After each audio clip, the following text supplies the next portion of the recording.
Pues bienvenidos, hoy nos ha tocado estar un poquito apretados porque tenemos el salón de actos ocupado, pero bueno, pues vamos a estar muy en familia.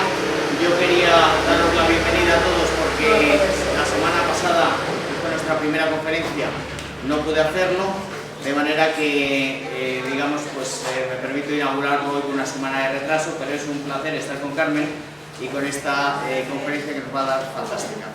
Os quiero dar la bienvenida a todos, quizás los que no me conozcáis, pues soy Jesús Llanes, soy el presidente del instituto y generalmente, pues junto con José María, pues solemos presentar la conferencia, aunque José María, que ya es un profesional de las presentaciones del audio de una forma magnífica, pues va a ser quien nos presente la conferencia.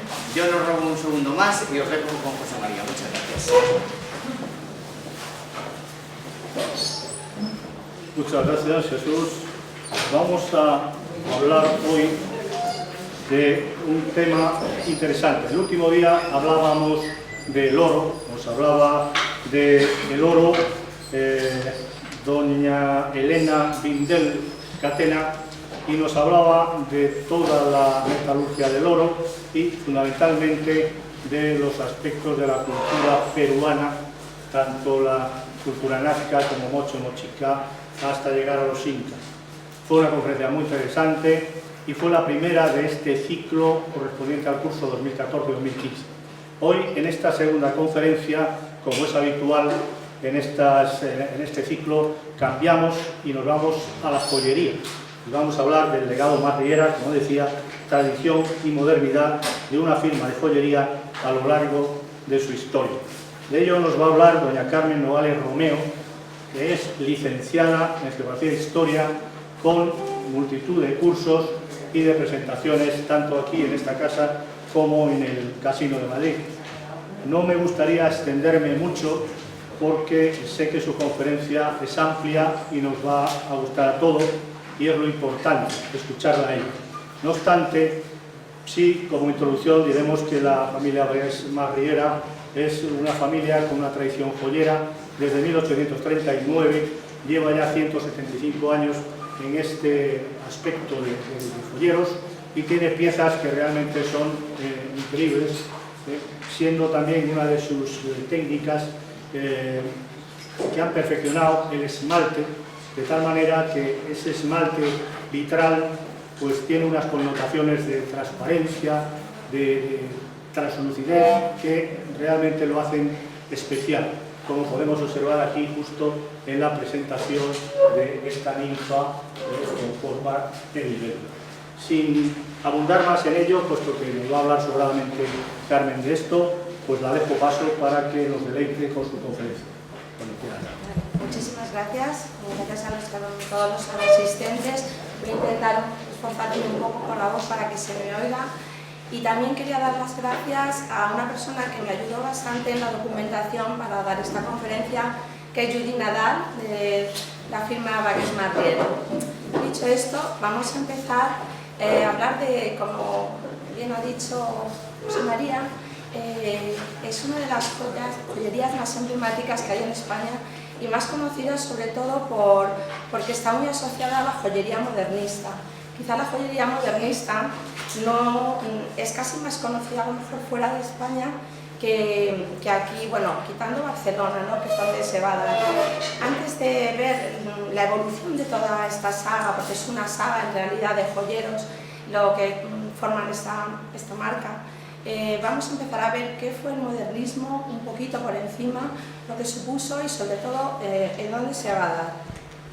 El modernismo surge a finales del siglo XIX, un siglo que va a traer muchísimos cambios tecnológicos, culturales, sociológicos. Va a ser un cambio que lo que se quería era eso, modernidad, y es lo que va a traer. En la revolución industrial, pues como supuso también una serie de adelantos, y todo esto favoreció pues que también la mujer se incorporara al mundo laboral, y todo esto, como digo, trajo un aire de modernidad que se va a notar no solo en las artes aplicadas, en las artes decorativas, en la joyería, sino que va a ser también en la arquitectura, en la escultura, en la pintura, en todos los ámbitos de la vida en general. Es un movimiento que irrumpe muy rápido, muy fuerte, que como digo va a impregnar todo y lo mismo que empieza, acaba, o sea, va a durar desde finales del siglo XIX, en 1900 y en 1914, cuando va a estallar la Primera Guerra Mundial, el movimiento ya estaba acabado. Es un movimiento que se va a dar sobre todo en Europa, en concreto pues en estos países que estamos viendo, y según donde se va a dar pues va a tomar ese nombre distinto, ¿no? El más conocido como Art Nouveau, en España lo conocemos como modernismo. Bueno, pues viendo esto, yo quería haber hecho un repaso más exhaustivo de todo un poco, ¿no? Pero por falta de tiempo vamos a ver un poquito en qué consiste esta joyería modernista, que tiene como dos vertientes, aunque muchas veces se van a solapar, porque una empieza en 1880 y la otra en 1900, pero los motivos van a ser lo mismo, lo único que en la segunda es la ornamentación abstracta, el motivo casi desaparece, ¿no? Como vemos, los motivos van a ser florales y vegetales, los lirios, las rosas, los nenúfares, las hojas, todo lo que ven ahí es como fuente de inspiración para estos artistas, que también está muy de moda y toman la referencia de los libros de botánica que se estaban haciendo en ese momento en Gran Bretaña. Por otro lado, el mundo animal también les permite trabajar y hacer unas creaciones fantásticas con cisnes, abejas, mariposas, pavos reales, que dan un colorido luego, como vamos a ver, con las piezas, con las gemas que ellos van a utilizar y los esmaltes, y van a dar una joya realmente diferente de lo que se había visto hasta entonces. La figura femenina es la figura central. Como digo, la mujer se había incorporado a la vida laboral y en este momento la mujer, bueno, hay que decir también que esta joyería es una joyería simbolista, que en un principio se quiso hacer para que todo el mundo pudiera acceder a ella, huyendo un poco de esa industrialización, de esa ejecución en masa. Se quiso volver a una tradición artesanal, a cuidar la pieza. Sin embargo, como vamos a ver, no va a ser una joyería apta para todo el mundo, sino que va a ser la burguesía, la alta burguesía, la que va a demandar esta joyería. Como digo, la figura femenina, que en esta simbología va a tener como dos visiones diferentes, que en las joyas de Marriera quizá no se va a ver, es una joyería más amable, pero que si vemos las joyas de René Lally, sí que vamos a ver toda esta serie de simbología que tienen estas piezas. La mujer, como digo, por un lado se va a ver como una mujer amable, una mujer sumisa, y por otro lado se va a ver como una mujer perversa, una mujer malvada que envuelve al hombre. Se va a representar normalmente en forma de ninfa, de mujer libélula, de mujer mariposa, y estas son las piezas que van a ser más atractivas de esta joyería. Luego la ornamentación abstracta, como digo, se nutre de los mismos motivos y que desaparecen a veces esquemáticamente tanto que al final desaparecen. Inspiración en este momento del mundo oriental, sobre todo de las estampas japonesas, de las excavaciones egipcias que se estaban produciendo en 1922, y de Turquía hasta la Primera Guerra Mundial, y de la India, todo el colorido de la India también. En los materiales, el oro y la plata son los materiales fundamentales siempre que están dominando todo tipo de joyería, los diamantes también, pero hay muchos artistas que van a trabajar sobre todo la piedra semipreciosa, como van a ser ópalos, jades, topacios, aguamarinas, turmalinas, que van a permitir crear toda esa serie de combinaciones cromáticas tan fantásticas, sin olvidarnos también de los elementos, o sea, de los materiales orgánicos, que van a tener mucha importancia también en este momento, sobre todo, pues, por ejemplo, para peinetas que se van a usar, y bueno, en general les gusta mucho estos materiales para trabajar.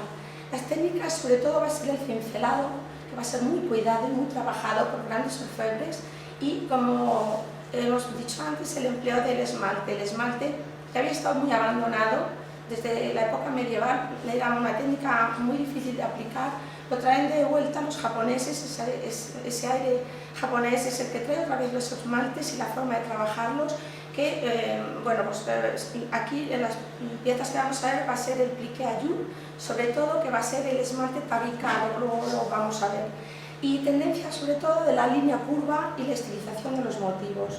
Eso va a ser lo fundamental en cuanto a joyería, que muchas cosas de la joyería lo van a tomar también la escultura y la arquitectura y las artes decorativas para hacer también este tipo de trabajos, o de este mundo también de animales y todo esto, ¿no? Bueno, como digo, en Barcelona es donde va a cuajar este movimiento fundamentalmente porque, pues por varios motivos, ¿no? Por un lado porque está muy cerca de Europa y está abierta a todas las corrientes, siempre es donde han recibido todas las influencias antes que los demás. Por otro lado, a mediados del siglo, como estamos viendo, el siglo XIX, tiran las murallas, la ciudad crece, la ciudad se ensancha, poco a poco se va a crecer, claro, y la burguesía va a empezar a tener un auge a finales del siglo XIX, que va a ser, como digo, la que va a demandar estas joyas y de la que va, como estamos viendo aquí, a asistir al liceo, que también se va a inaugurar a mediados de este siglo. También importante para la difusión del modernismo son, por un lado, los medios de locomoción, el ferrocarril, que está en este momento aquí en Barcelona, es la primera línea ferroviaria de España, la línea esta Barcelona-Mataró, es muy importante para la difusión del modernismo. Las exposiciones universales, las de Londres, las de París, las de Barcelona. Por otro lado, también las revistas de moda, el Harper's Bazaar y otras que vamos a ver aquí en Cataluña. Y no quería haberme extendido un poco más de lo que supuso todo este aire de modernidad para la ciudad de Barcelona. Simplemente dar unas pinceladas con la Casa Batlló, con Gaudí, trabajando en la Sagrada Familia y otros casas y edificios que hemos visto no solo en Barcelona, sino en Comillas y en otros sitios, ¿verdad? Como representante de la escultura he puesto el Desconsuelo, que es de Josep Llimona, que es un escultor modernista que puntualmente trabajó también con los Marriera. Esta es una figura, aunque él empezó en plan clásico, esto ya es una figura totalmente modernista, es decir, el modernismo todo lo va a impregnar. Y un cuadro también estamos viendo de Ramón Casas y Carbó, que también dentro de la pintura es el que aglutina a todos los pintores del siglo XIX, del modernismo del XIX en Cataluña, que para mí es el siglo de oro de la pintura catalana. Las farolas también, todo se impregna de modernismo. Como digo, las exposiciones universales fueron muy importantes. Estamos viendo este cartel anunciador de la de 1888, que supuso una medalla para la firma joyera de Marriera. Había recibido ya alguna, pero esta recibe una medalla de oro por una de las piezas que luego vamos a ver. Estas son las revistas de las que he hablado, que están detrás artistas como Ramón Casas, Joaquín Mir, muchos artistas que no solo van a hablar de arte, sino también de la literatura y todo lo que tuviera que ver con el modernismo. Esto para adentrarnos un poco en el tema. Y aquí tenemos el protagonista, el que inspiró a Lluís Marriera, que va a ser el artífice de esta joyería modernista, es de la tercera generación de Marriera, como luego veremos. Él, cuando va a París, conoce las joyas de René Lally y ya viene totalmente transformado. René Lally, que no solo era joyero, orfebre, sino que también tenía una fábrica de cristal a las afueras de París, donde hacía estos frascos de cristal maravillosos, y también hizo los paneles para l'Orient Express, hizo las puertas también del Hotel de Alberto I en París. Es decir que, bueno, pues, pero sobre todo por lo que más se le conoce son por las joyas que hizo exclusivas, son piezas exclusivas que hizo fundamentalmente, bueno, hizo muchísimas, pero para Carlos Gulbenkian, para el armenio, un coleccionista, que podemos ver joyas de René Lally en Lisboa. Viendo este tipo de joyería no es de extrañar que Lluís Marriera se enamorara de esta maravilla de joyas y decidiera cambiar todo el repertorio que ellos tenían en ese momento de orfebrería y de piezas clásicas que se estaban dando en ese momento, de joyería romántica, que era lo que se daba en la época bueno, a finales del siglo XIX, ¿no? Y ya vamos a empezar un poco con la firma Marriera, que la cabeza visible, el patriarca Josep Marriera y Vidal, que no tenemos foto, tiene 3 hijos, que van a ser Josep, Frederic y Marie Francés. Josep y Francés serán realmente los que se hagan cargo de todo lo que es el trabajo de joyería. Ellos van a estudiar fuera, en París, en Londres, en Ginebra, aprendiendo todas las técnicas, sobre todo del esmaltado. No solo eso, sino que van a ser unos pintores de reconocido prestigio y van a estar muy metidos en lo que es la vida cultural catalana del momento, participando pues, en muchísimas asociaciones. Muchas veces decía la gente ¿Cómo lo verán los Marriera? Es decir, que los Marriera tenían un peso específico en la sociedad de los años 70-80 ya en Cataluña.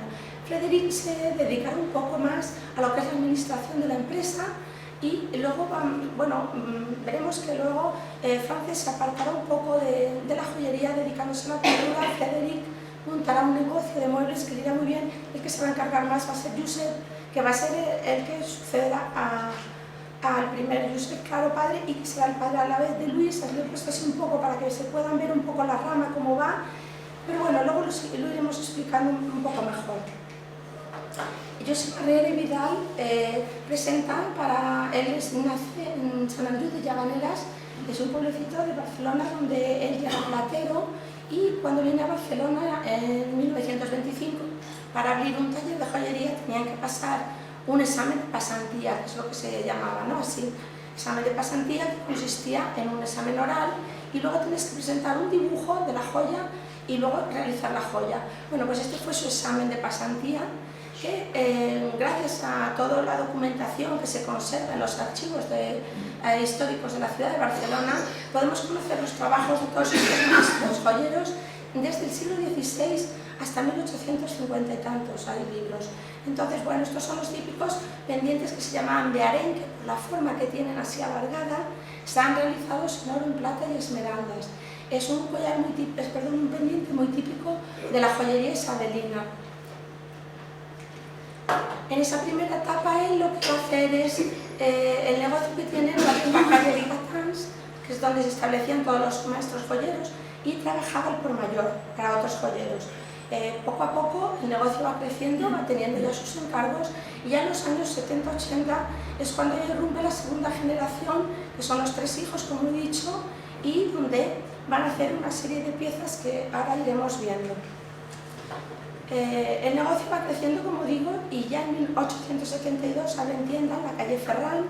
En este año concretamente nace Lluís, que es el artífice, como digo, de la joyería modernista que luego vamos a ver, y es un momento ya que son ya muy conocidos y van a vender pues desde medallas conmemorativas, placas, van a hacer también piezas para la iglesia, báculos, cálices. Muchas piezas se han perdido, otras estaban sin firmar, o sea que de esta primera época tampoco hay demasiado. Y como digo, también eran artistas, eran pintores, y abren este taller para que vean la prosperidad luego, cómo van creciendo, que se compran un terreno aquí en la calle Bailén y se hace en este edificio que es la admiración en ese momento de Barcelona. Ellos van a ser, además de pintores, van a reunir una colección muy importante de pintura, de escultura, de armas, de todo tipo de piezas que ellos se traían de los viajes. El siglo XIX también es un siglo donde empieza a darse el coleccionismo privado.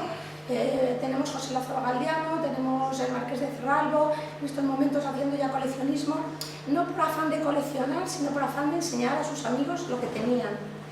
Y aquí recibían a la gente que querían pintar, que querían enseñar sus obras de arte. Como vemos, es un edificio espléndido, estaba decorado con estatuas de Rosales, de Fortuny.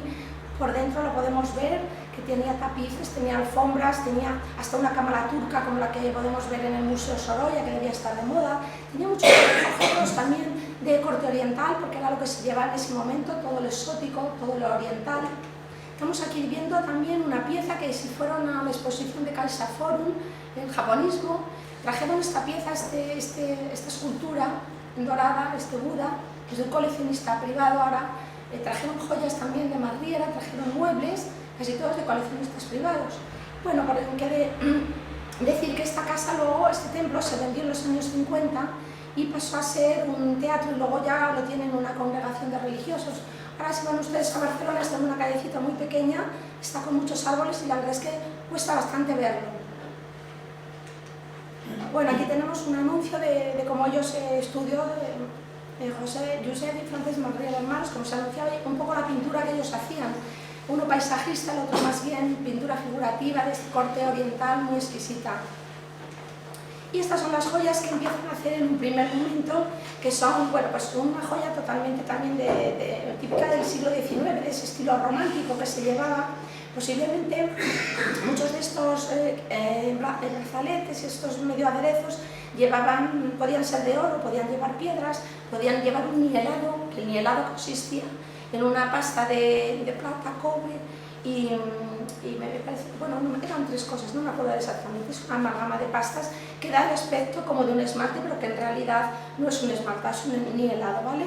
Y luego esto es lo que hacía Francis, que junto con Pellegrini, que era otro esmaltador muy bueno de la casa, que murió muy joven, hacían este tipo de retratos en esmalte, enmarcados en oro o en plata, pues para regalar y un poco es lo que hacían. Bueno, esto es, voy a poner muchas piezas que han salido en Barclays, que es una de las casas de subastas más famosas de Barcelona y donde realmente muchas veces salen estas piezas. Y esta es una pieza que concretamente es de la viuda de Marriera e hijos, que cuando muere el padre en 1875, Eulalia, que es la mujer, es la que se va a hacer, es la usufructuaria de todo, siendo Josep, el hijo mayor, el que se va a encargar un poco de llevar el negocio. Este es un tipo también de brazalete que se llevaba, que como digo, podía llevar una piedra así central, un camafeo, era la joyería que se llevaba, ¿vale? Y aquí estamos ya con una pieza bastante importante que diseña francés y modela Jos Pringles, que es también otro colaborador de la casa. Este es la alegoría del sueño, este jarrón que ganó la medalla de oro de la exposición que hemos visto antes. Está realizado en plata, en oro, es de un tamaño considerable, debía ser muy vistoso, lleva una especie de alegorías de muchachas ahí y entre medias llevaba salpicado diamantes. Es una pieza bastante importante. Quiero que vean un poco lo que ellos hacían antes de llegar a lo que es realmente la joya modernista, para que vean la evolución. Hacían este tipo de trabajos también que eran muy demandados por las clases sociales más elevadas, juegos de té, de café. Esta es una pieza que también hace Alexandre de Riquer, que también va a enseñar a Lluís Marriera también en el taller, porque él va a entrar con 15 años en el taller a trabajar y va a ser otro de los esmaltadores que trabaja. Está hecho, es un esmalte pintado y bueno, es un metal y lleva unas piedras semipreciosas, pues también de esta época. Y ya llegamos a la tercera generación, el artífice de esta joyería, que es Lluís Marriera i Roses. Ya vemos ya en su taller de la calle Bailén, vemos un número que le dedicó la revista Anticuaria con esta pieza, que es una pieza muy emblemática, que llegó a ser un poco el ADN, el signo de la casa. Es una pieza ya de transición al Art Deco, que luego veremos. Vemos una pintura suya, porque él era, además de orfebre, era pintor, era también, escribía para teatro, obras de teatro, era un hombre también muy completo, muy culto, como su hermano, como su tío y como el padre, toda la familia eran artistas. Esta es una de las piezas primeras también de la época suya, que es una geoteca de plata. Una geoteca, como su nombre indica, geo viene de tierra. Bueno, esto lo encargó un particular es un contenedor de tierra, lo que significa para traerse. Se había traído un poco de tierra de las colonias de ultramar y bueno, pues las quería conservar aquí. Están los diseños, o sea, lo que es el modelado también por Eusebio Arnau, que es un escultor también del modernismo muy conocido. Otra de las piezas que se conservan, porque hubo otro báculo para el obispo de Girona que se está perdido, es esta pieza del báculo del obispo de Tui, que también está diseñado por Lluís Marriera. Como ven, el cincelado es fantástico y bueno, no se ve bien, pero lleva el Buen Pastor, lleva el Santiago Matamoros, lleva una serie de esculturas, y se hizo con una suscripción popular que hizo el Correo Catalán, porque este obispo había defendido el matrimonio católico frente al matrimonio eclesiástico que quería imponer el gobierno del momento. Esta diadema o corona tampoco existe, está desaparecida. Se hizo también, lo habían encargado los monárquicos catalanes para regalárselo a la princesa Victoria Eugenia, luego la Victoria Eugenia de Battenberg, que se casó con Alfonso XIII, ¿no? Como regalo de bodas. Parece ser realizada también en esmalte, en perlas y en diamantes. Tenía un cofre también ricamente labrado, con placas de marfil, con oro, con plata, que también se ha perdido. Para que veamos un poco lo que hacían en este momento. Aquí ya empezamos a ver otras cosas diferentes, ya empezamos a ver el esmalte. Este posiblemente sea de Luis, en ese momento, de sus primeras piezas que hace con el esmalte. Tenemos aquí otro colgante que ya nos indica esa transición a la época modernista, aunque es una joya de tipo sentimental, porque vemos ese niñito que bueno, había fallecido con 4 años y es un poco, se ponen este tipo de fotos de niñitos que habían muerto. También hacían, por ejemplo, este libro de honor del Círculo del Liceo, que también encargaron, este cáliz que también va en plata dorada, esmaltada, o esta custodia para la Abadía de Montserrat, también realizada en plata dorada y en esmaltes. Aquí ya empezamos a ver la joyería modernista. Empezamos esta pieza que todavía tiene un poco reminiscencias pues bueno, de cosas pasadas, como por ejemplo el dragón, que venía de la época medieval, era un tema que ya se habían hecho piezas con el dragón. El dragón es símbolo de la casa, el que cuida el fuego del hogar, y por otro lado tenemos a San Jorge, que es el patrono de Barcelona, y aquí a partir de 1901 empieza a representar este dragón con la forma alada. Estamos viendo sobre todo aquí el trabajo de cincelados, lo más importante, aunque lleva también esmalte. Otra pieza muy parecida es esta, colganteada. Es lo mismo el cincelado, el esmalte, y una característica de esta joyería modernista es poner siempre una perla o otra piedra preciosa de colgante. Normalmente él va a poner perlas. Esta pieza se trajo aquí en Madrid en una exposición que hubo en 1969 sobre el modernismo, que se expuso en el Casón del Buen Retiro. Este es un colgante, se llama el colgante Isolda, es muy conocido también, está realizado, casi todas las piezas va a llevar el esmalte, el base taillé, es el que va por encima de la pieza cubriendo la pieza, y el pliqué à jour, que va el de las celditas, el que va el pavicado, lleva a la parte de abajo lleva un asiento de zafiros en talla carré. Isolda se llamó porque en el año anterior se había representado esta ópera de Wagner en el Liceo, y posiblemente por eso se llamó así. Los brazaletes no es la pieza más emblemática de este tipo de joyería, son sobre todo los colgantes lo más emblemático. Sin embargo, vamos a ver piezas espectaculares y de diseños muy variados. En este caso son 2 cisnes que también tienen su simbología, se representan en parejas, porque el cisne es un animal muy fiel, cuando tiene una pareja nunca la abandona. Y bueno, vemos los esmaltados tan fantásticos, vemos también un diamante y luego vamos a ver otro con un rubí. Hay que decir que estas piezas se hacían con moldes, con troqueles. Normalmente son seriadas, pero siempre con un trabajo final manual. Pueden cambiar los colores, pueden cambiar los esmaltes, las piedras, pueden cambiar los enmarques. Es decir, que va a haber piezas que pueden ser iguales, otras que van a variar, pero otras piezas únicas, pero no son todas piezas únicas, ni mucho menos. Piezas únicas son las de René Lalique. Aquí tenemos un ave también con las alas extendidas, mezclando aquí brillantes con perlas y siempre con el esmalte pliqué à jour. Este es un brazalete totalmente distinto al que acabamos de ver, lleva las libélulas, que va a ser el signo de identidad también de esta joyería modernista. Lleva un camafeo y luego lo que son los brillantes de alrededor es posterior, eso es un añadido posterior. Tenemos las famosas hadas, las hadas de la perla. Como ven, básicamente la figura es la misma, ¿verdad? Sin embargo, cambian las escenografías, los fondos, los esmaltados, los tipos de piedras que van a llevar. Otra también muy famosa, la pesca de la perla, con esas curvas, esas ondulaciones de las que habíamos hablado antes.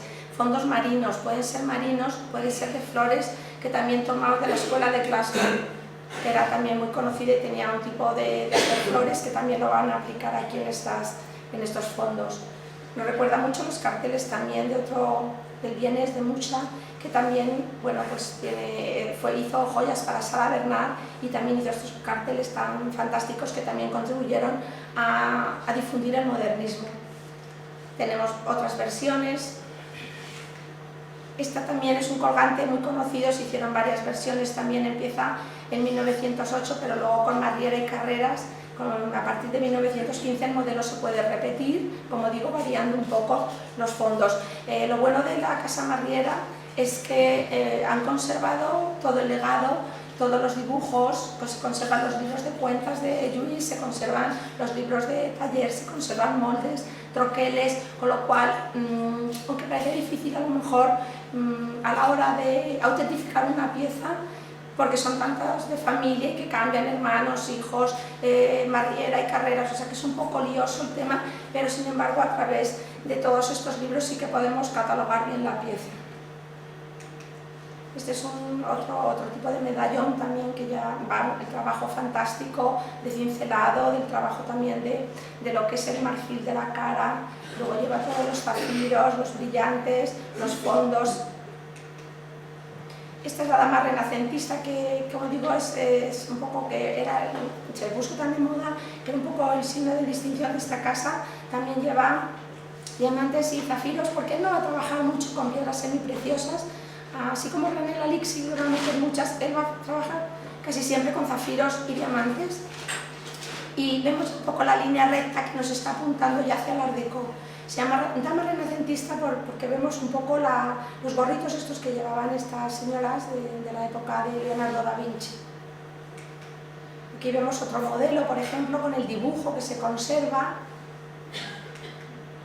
Otro tipo de brazalete también muy distinto. Aquí tenemos una cara que posiblemente sí sea una mujer con una especie de trenzas que se alargan, contribuyendo a crear todo ese dibujo con las flores que la adornan. Sin embargo, vemos un rostro muy ambiguo que se jugaba en ese momento con la ambigüedad de los sesos. Si vemos las caras, por ejemplo, en René Lalique, muchas veces no se sabe muy bien y se jugaba también con la sexualidad de la mujer, con esa ambigüedad de los sesos. Ya digo, es una joyería muy simbolista, de hecho venía del simbolismo del movimiento anterior al modernismo. Aquí son una serie de libélulas que también se hicieron muy famosas, la del lado de aquí de mi izquierda está hecha en diamantes, la otra en peridotos, que mete ahí una semipreciosa en este caso. Vemos aquí una forma de trabajar este esmalte que, como digo, es muy difícil de aplicar. Bueno, él perfeccionó el esmalte, él también se fue a trabajar a Ginebra, Francia, a Inglaterra, estuvo en Ginebra con el mejor, que fue Edouard Lossier, pero él perfeccionó luego aquí y salió el esmalte Barcelona, que llamaban Barcelona. Sin embargo, en estas piezas no se va a ver porque lo aplicó muy poquito. Era muy difícil de aplicar, decían que tenía el relieve del camafeo y la transparencia del esmalte, entonces es conocido, ¿no?, como el esmalte Barcelona, pero se aplicó a muy pocas piezas. Esta es otra de las ninfas que serán características de esta joyería, con la perla abajo. Esta es otra. También se hicieron carnes de baile, se hicieron abanicos, sin descuidar en ningún momento los materiales. Vemos oro, vemos el esmalte, vemos una especie de un cabujoncito de zafiro, de rubí, es decir, que todas las piezas son cuidadísimas.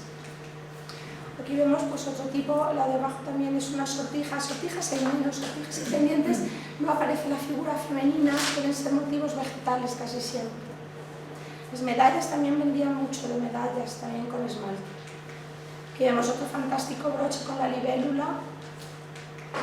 Los paisajes también, como digo, los paisajes no aparecen figuras, no aparecen animales, también tienen ese halo de misterio. En esta época también se juega mucho con el esoterismo, les gustaba mucho todo lo esotérico, todo lo fantástico.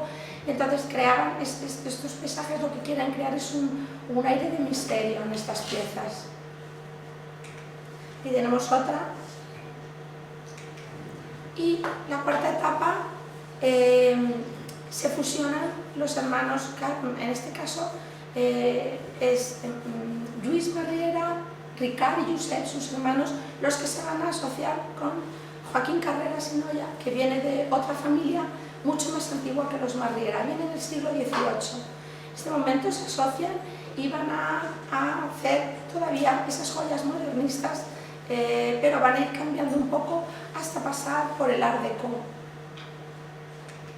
Estamos viendo que se montan aquí en el Paseo de Gracia esta fantástica tienda donde vemos, bueno, creo que eran emplomados los cristales en tonos azulados, vemos toda la plata que exponían, es decir que podía ser un Bulgari de la época, es una tienda pues, de lo más lujoso del momento, como estamos viendo. Es en 1915 cuando hacen esta fusión. Y tenemos aquí una dama bizantina, como la colgante y solda que vimos al principio, es muy parecida, sin embargo, esta es de 1915, pertenece al grupo Bagués, que, como digo, son los grandes coleccionistas de estas piezas y tienen todo el legado Marriera, adquirieron todo el legado Marriera en cuanto a moldes, en cuanto a todos los trabajos. Bueno, pues está enmarcada en una arquitectura, la diferencia con los zafiros en carré, lleva también el esmalte, picayú, lleva también el oro cincelado, es decir, una pieza muy importante. Otro hada de estas, en este caso enmarcada con una especie de corazón de brillantes. Aquí tenemos otra, que ya digo, estos temas no acaban de desaparecer porque gustan muchísimo. Esta es el colgante bailarina, que también es una pieza muy emblemática que también se subastó en Barclays. Está cincelada en oro, lleva vistas de platino también, brillantes, zafiros y otra que es el molde original, y se hicieron también varios ejemplares, como podemos ver, cambiando, como digo siempre, pues eso, pues que aquí los zafiros son de otro tipo de talla, más alargados, y cambian los esmaltes, la decoración del esmalte. Esto es en cuanto a pendientes, porque podemos ver con motivos florales que habíamos visto, el tulipán, el esmalte siempre, el oro, las medallas, estas que también salieron en Barclays, en subastas. Y esto ya empieza a cambiar, ¿verdad? Esto ya es otra historia, nos vamos a ir acercando poco a poco al Art Deco, donde va a predominar el platino en estas piezas. Aquí todavía jugando con los esmaltes que no se acaban de abandonar, con los cincelados, esto es lo que prima. Y también estamos viendo que esta pieza está en el Museo de Arte de Cataluña, Museo Nacional de Arte de Cataluña, como otras piezas que he puesto. El colgante guerrero, que también es muy conocido, que lleva todo el trabajo de calado, enmarcado ya pues en ese tipo ya de encuadres diferentes. Este otro, el colgante con figura oriental, que también hay varios ejemplares. Ahora dentro de nada se va a subastar uno que luego veremos. Bueno, no se ve bien las piedras, me parece que era un zafiro bastante importante, aunque la fotografía es muy mala. Y pasamos al Art Deco, que el Art Deco lo que tiene son líneas angulosas y rectas. Las piezas van encaladas, el material básico es el platino, que se pone de moda a principios ya del siglo XX. El primero que lo pone de moda es Louis Cartier, el platino que aligera las piezas y que no las ennegrece, por eso va a sustituir a la plata. Y vamos a ver cómo se van a usar también sobre todo aguamarinas, topacios, amatistas, turquesas, hielones. Hielones también es un material muy empleado, formas geométricas, y tampoco se abandonan las flores y el tema de los animales. Va a tener influencia en este caso de los ballets rusos, también de las excavaciones de Egipto, etc., el cubismo. Sin embargo, las piezas que vamos a ver aquí son un poco monocromáticas, es decir, en Louis Cartier a veces vimos piezas que jugaban mucho con el jade, con el coral, metiendo mucho colorido en las piezas. Aquí van a ser un poco más sobrias, va a ser platino y con algún color, como estamos viendo en esta pieza que se presentó en los 175 años de conmemoración de la firma. O este colgante que hizo Joaquín Carreras, de las pocas piezas que he podido encontrar que haya hecho exclusivamente, que es una placa de nácar, y vemos, bueno, pues él trabajaba muy bien lo que son las piedras. Así como Luis era el del esmalte, Joaquín Carreras era muy especialista en el tema de las piedras. Aquí vemos otro con las formas geométricas, es un colgante también, Art Deco. Vemos cómo cambia totalmente ya la iconografía. Aquí esta es muy conocida, esta pieza también, son los dos peces mordiéndose la cola, del cual se hicieron también bastantes ejemplares. Tenemos esta otra pulsera que también salió en Barclays, que va a oro cincelado, es articulada, y bueno, el tema floral, con incrustación de brillantes también.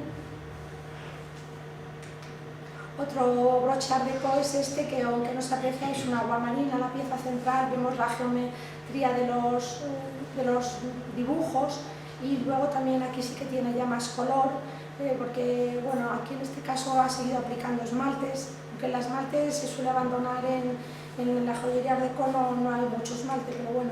Esta es otra pieza fantástica también, esta pulsera que también se expuso en la exposición, también lleva esmalte, lleva esmeraldas, lleva ópalos, lleva onis. Y esta es la vitrina que expusieron en la Exposición Internacional de Barcelona de 1929, ponen 3 vitrinas, todo de art déco.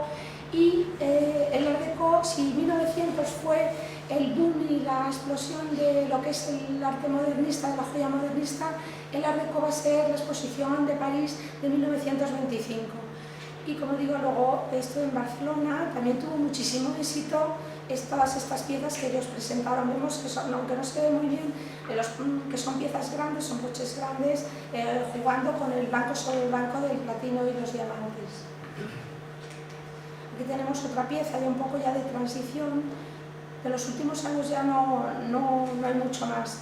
Esto no lo abandonan nunca, lo que es el tema de las cosas de orfebrería en plata, de servicios de mesa, de juegos de café, de bandejas. Vemos la firma, ahí está firmada, por ejemplo. Este es otro candelabro. Por poner alguna pieza para que vean que esto nunca lo abandonan, será un tema que siempre tiene muy buena salida. Y ya por último, la última etapa, bueno, decir que Luis se aparta hacia los años 30, se empieza a dedicar al teatro, a la pintura, va abandonando ya el negocio, sobre todo, aunque sigue haciendo alguna pieza, pero se va dedicando a otras cosas. Como digo, en 1950 más o menos vende el templo este y se va a hacer cargo del negocio su hijo Joan.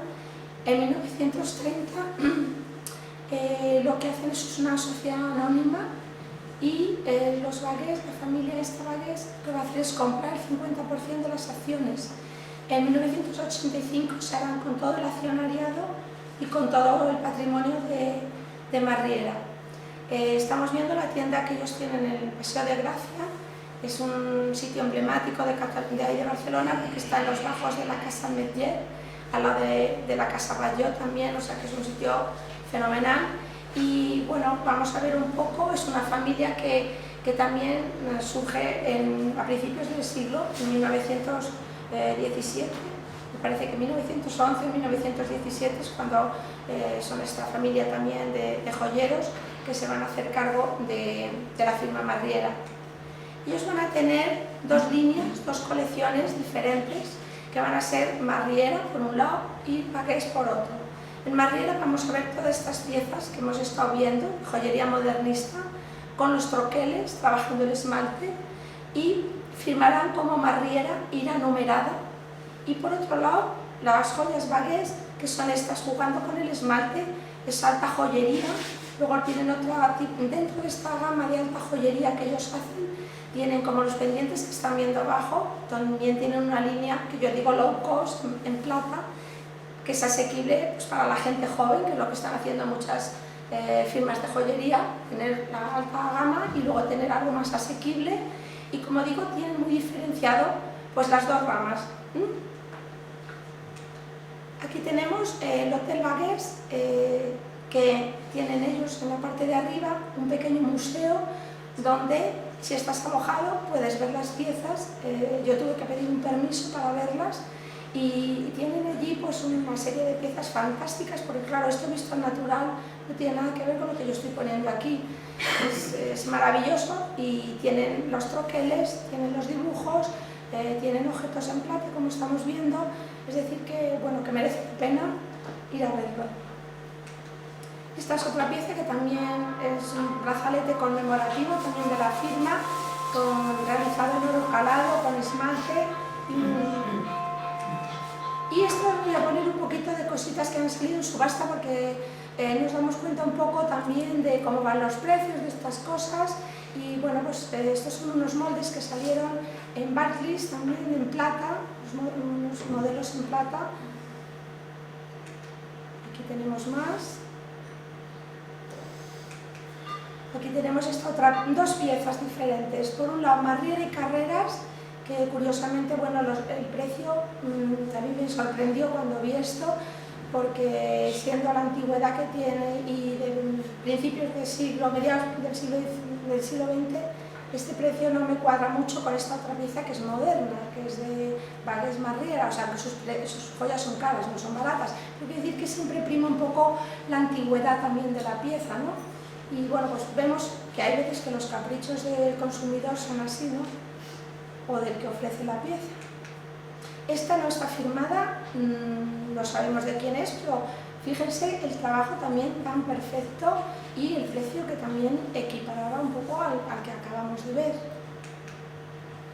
Esto es lo que digo de la joyería, que nunca se especifica, no suelen especificar mucho Vallès Marriera cuando salen estas piezas, ponen Marriera y una numeración, entonces sabemos que son joyas de ahora, pues de hace a lo mejor, pues eso, desde 1985 para acá. Es la antigüedad que pueden tener estas piezas, no más. Bueno, aquí son también unos cofres que venían antes con las joyas, que eran fantásticos en carey y en plata cincelada también. Esta es una de las famosas libélulas de estas que salió también en Barclays, el precio de 2.500 euros. Otra esta es la que hemos visto anteriormente con un brillante, aquí la estamos viendo con un rubí y el precio de remate 16.000 euros. Aquí tenemos otra que salió hace poquito en Ansorena, que subió 1.400 euros, esta ninfa, y esta otra de Marriera Hermanos, aquí sí que vemos la diferencia, 6.500 euros. Aquí, bueno, también influye el diamante posiblemente, ¿no? Esta también es Marriera de ahora, subió a 4.200 euros. Esta es de la última que se ha subastado en Alcalá Subastas, Marriera Hermanos, a 4.000 euros. Y vemos todo el cincelado perfecto, el esmalte también, las cofias. Esta es otra que salió en esta casa de subastas de Nueva York, que alcanzó también $16.000. Una pieza también muy importante por todo el trabajo de cincelado que tiene, por el brillante, que se ve que es bastante grande. Una pieza original también, que yo esta en concreto no la he visto en ninguno de la bibliografía que he manejado. Esta también es muy espectacular, que se subastó en Christie's.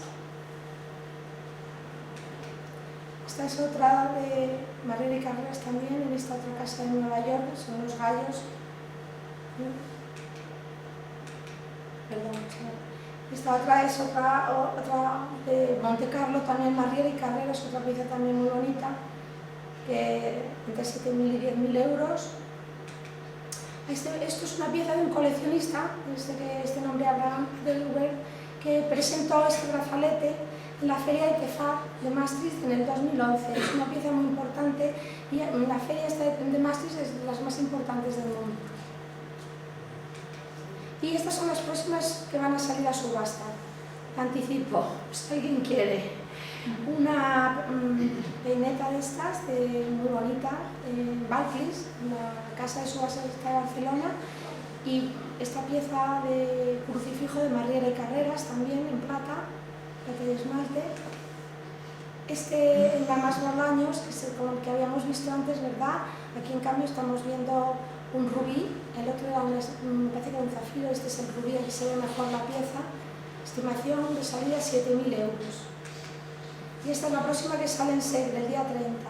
Salida de 16.000 euros. Como la otra se vendió a 16.000 euros, pues esta precio de salida de 16.000 euros. Y bueno, pues esta es Marriera y Carreras. Está firmada por Marriera y Carreras y bueno, es una pieza pues bastante bonita.